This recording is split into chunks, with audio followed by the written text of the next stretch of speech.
wawasan Nusantara. Banyak pengertian tentang wawasan Nusantara, tetapi ada satu pendapat pengertian wawasan Nusantara yang diusulkan menjadi ketetapan Majelis Permusyawaratan Rakyat dan dibuat di Lemhanas tahun 1999 sebagai berikut.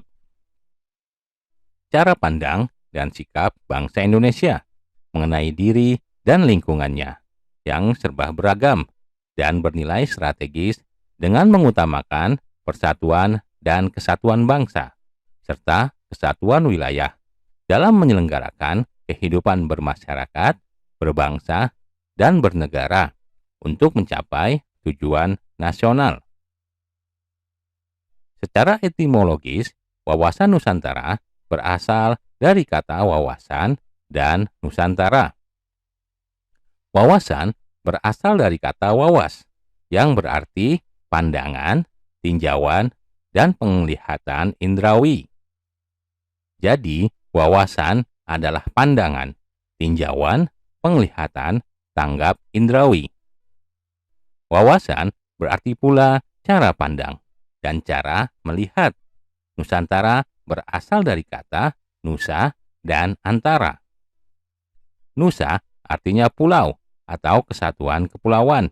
Antara artinya menunjukkan letak antara dua unsur. Jadi, Nusantara adalah kesatuan kepulauan yang terletak antara dua benua, yaitu benua Asia dan Australia, dan dua samudra, yaitu Samudra Hindia dan Pasifik.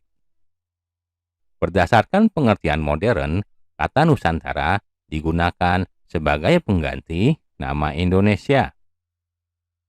Sedangkan menurut terminologis, wawasan menurut beberapa pendapat sebagai berikut. Menurut Profesor Wan Usman, wawasan Nusantara adalah cara pandang bangsa Indonesia mengenai diri dan tanah airnya sebagai negara kepulauan dengan semua aspek kehidupan yang beragam. Menurut GBHN 1998, wawasan Nusantara adalah cara pandang dan sikap bangsa Indonesia mengenai diri dan lingkungannya dengan dalam penyelenggaraan kehidupan bermasyarakat, berbangsa, dan bernegara. Menurut kelompok kerja wawasan Nusantara untuk diusulkan menjadi TAP MPR yang dibuat Lemhanas tahun 1999, yaitu cara pandang dan sikap bangsa Indonesia mengenai diri dan lingkungannya yang serba beragam dan bernilai strategis dengan mengutamakan persatuan dan kesatuan bangsa serta kesatuan wilayah dalam penyelenggaraan kehidupan bermasyarakat, berbangsa, dan bernegara untuk mencapai tujuan nasional. Berdasarkan pendapat-pendapat tersebut, secara sederhana, wawasan Nusantara berarti cara pandang bangsa Indonesia terhadap diri dan lingkungannya. Wawasan Nusantara sebagai wawasan nasional Indonesia pada hakikatnya merupakan perwujudan dari Kepulauan Nusantara sebagai satu kesatuan pertahanan dan keamanan. Selain itu juga, wawasan Nusantara merupakan pencerminan dari kepentingan yang sama, tujuan yang sama, terpeliharanya persatuan dan kesatuan bangsa dan kesatuan wilayah Indonesia. Dengan kata lain, sebagai wawasan nasionalnya, wawasan Nusantara menjadi pola yang mendasari cara berpikir, bersikap, dan bertindak dalam rangka menangani permasalahan yang menyangkut kehidupan bermasyarakat, berbangsa, dan bernegara. 2. Hakikat wawasan Nusantara. Hakikat wawasan Nusantara adalah keutuhan Nusantara dalam pengertian cara pandang yang selalu utuh menyeluruh dalam lingkup Nusantara demi kepentingan nasional. Hal tersebut berarti bahwa setiap warga masyarakat dan aparatur negara harus berpikir, bersikap, dan bertindak secara utuh menyeluruh demi kepentingan bangsa dan negara Indonesia.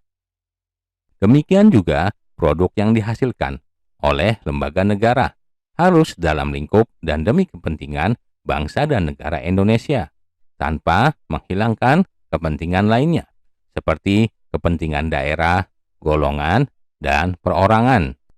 Kita memandang bangsa Indonesia dengan Nusantara merupakan satu kesatuan. Jadi, hakikat wawasan Nusantara adalah keutuhan dan kesatuan wilayah nasional. Dengan kata lain, hakikat wawasan Nusantara adalah persatuan bangsa dan kesatuan wilayah. Dalam GBHN disebutkan bahwa hakikat wawasan Nusantara diwujudkan dengan menyatakan Kepulauan Nusantara sebagai satu kesatuan politik, ekonomi, sosial budaya, dan pertahanan keamanan. 3. Asas wawasan Nusantara. Asas wawasan Nusantara merupakan ketentuan atau kaidah dasar yang harus dipatuhi, ditaati, dipelihara, dan diciptakan demi tetap taat dan setianya komponen pembentuk bangsa Indonesia terhadap kesepakatan bersama. Jika asas wawasan Nusantara diabaikan, komponen pembentuk kesepakatan bersama akan melanggar kesepakatan bersama tersebut, yang berarti tercerai-berainya bangsa dan negara Indonesia. Adapun asas wawasan Nusantara tersebut adalah sebagai berikut.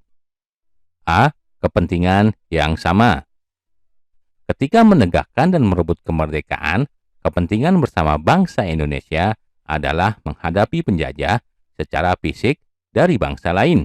Sekarang, bangsa Indonesia harus menghadapi penjajahan yang berbeda. Misalnya dengan cara adu domba dan memecah belah bangsa dengan menggunakan dalih HAM, demokrasi, dan lingkungan hidup. Padahal tujuan kepentingannya sama, yaitu tercapainya kesejahteraan dan rasa aman yang lebih baik daripada sebelumnya. B. Keadilan. Kesesuaian pembagian hasil dengan adil, jeripayah, dan kegiatan baik perorangan, golongan, kelompok, maupun daerah. C. Kejujuran. Keberanian berpikir, berkata, dan bertindak sesuai realita serta ketentuan yang benar, biarpun realita atau ketentuan itu pahit dan kurang enak didengarnya. Demi kebenaran dan kemajuan bangsa dan negara, hal itu harus dilakukan.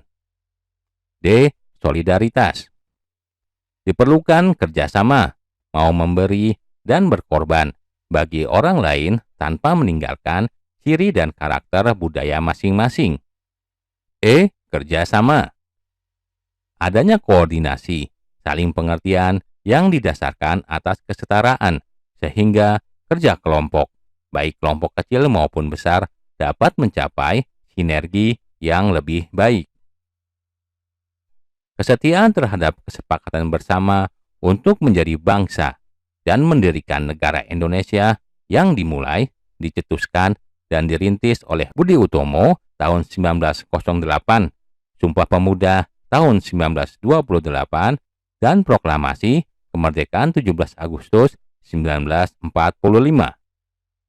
Kesetiaan terhadap kesepakatan ini sangat penting dan menjadi tonggak utama terciptanya persatuan dan kesatuan dalam kebinekaan. Jika kesetiaan ini goyah, dapat dipastikan persatuan dan kesatuan akan hancur berantakan.